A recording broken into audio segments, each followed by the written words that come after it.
So my name is Luis Bravo. I am a rising senior at the College of Arts and Science studying Sociology and Political Science, and I'm originally from Laredo, Texas. I'm a very inquisitive person. I think I ask a lot of questions, and I've always been really interested in the idea of getting a problem, getting a question, and just like really delving into it. When I was in high school, I actually used to do research. And when I came to Penn, it's one of the things that I always knew I wanted to do, but didn't actually fully do until this past year. So I mean, I've done research through various class projects, but as I headed closer to my senior year, and I started thinking of doing a senior thesis, that's when I decided, you know what, I'm ready to go back, start doing some research, and get back to it. So in high school, my project was about the effects of cell phone radiation on the impacts of, I don't really know how to pronounce it. I don't know if it's lichens or lichens, but they're basically one of the first plants that come up after there's like a natural fire. So I'm trying to really look at the impact of cell phone radiation on succession. What happens when you have radiation in the air, and how does that impact the natural evolution of environments and terrains? Pending title, but I am currently researching barriers of access to legal assistance. Specifically, I'm concentrating in low-income populations and low-income women in the Philadelphia area.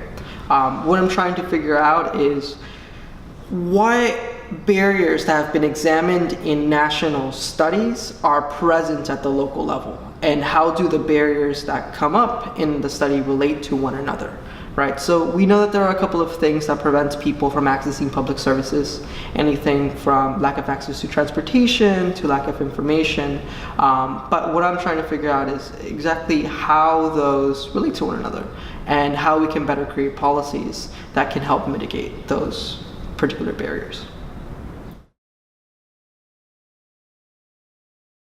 So my project will specifically focus on family law, and the reason why I chose that is because I have previous experience in that area. Sophomore year, I interned at Philadelphia Legal Assistance, which is a community legal aid organization here in Philadelphia that assists clients in a variety of issues. I particularly worked in family law, and the reason why I chose that area beyond my previous experience is that it's really important. You know, it's one of the areas of law that has been drastically increasing in demand. If I remember correctly, the Legal Services Corporation released a really cool report called the Justice Report that pretty much outlined the dramatic increase in the number of custody support and divorce cases that have been going to our civil law courts. And the reason why I'm interested in legal assistance is because if people have access to legal assistance, not only are they getting better representation, and not only are they being better advocated for, but they also help support the courts by reducing the amount of resources that the court is required to provide. So if we were to make legal assistance a little bit more open, and if we were to help connect people with the services that already exist, we could help improve both people and our court systems. I've always been interested in political science. When I was in high school, I used to do debates, and I used to be in extemporaneous speaking. So public policy was always an issue that I was really interested in. I even remember, growing up, my family used to sit around the kitchen table, and we used to watch TV, and that's how we saw President Obama come into office. So politics has been something that's always been in my life. For me, sociology was almost an accident, but a really good accident. I think sociology provides me the tools to be able to analyze society and see what are some things that we can continue improving on. And I think part of the reason why I chose sociology is just my own background. Laredo is a community that is always improving and is always striving to become a little bit better. And sociology provides me the framework to actually be able to see what are those areas exactly.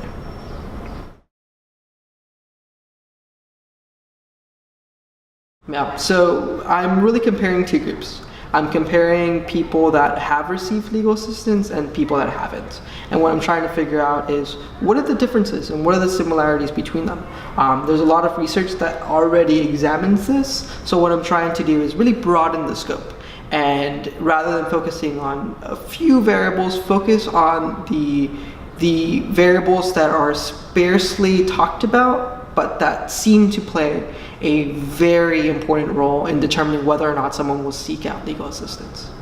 Right now what I'm thinking of doing, I'm still working on it, so right now what I'm thinking of doing is actually going to the family court and asking respondents to participate in a 15-minute short survey, asking them about different aspects of their life, from their income, number of children, marital status, etc.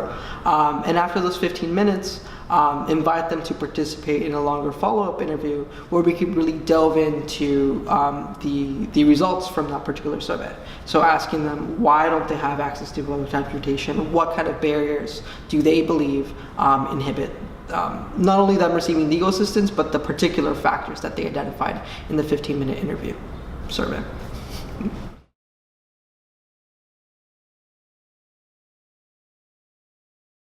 I'm currently working on a startup, which is actually very much related to my thesis.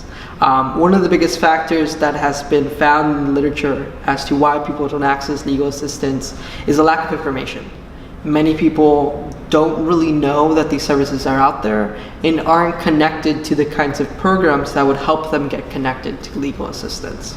So what I'm developing along with my co-founder Jaden Sauter is a mobile application that connects people with public services. So the way we work is simple.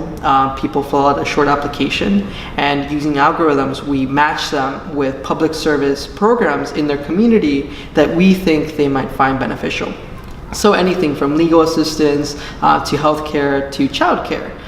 We're really trying to mitigate the information gap and help people get connected to the benefits they deserve. Embrace it. Embrace Penn, the good and the bad, with open arms. I think at times it's going to be scary. I think at times it's going to be difficult and it's going to be challenging. But I think personally that's why I came to Penn. I came to Penn because I really wanted to be out of my comfort zone.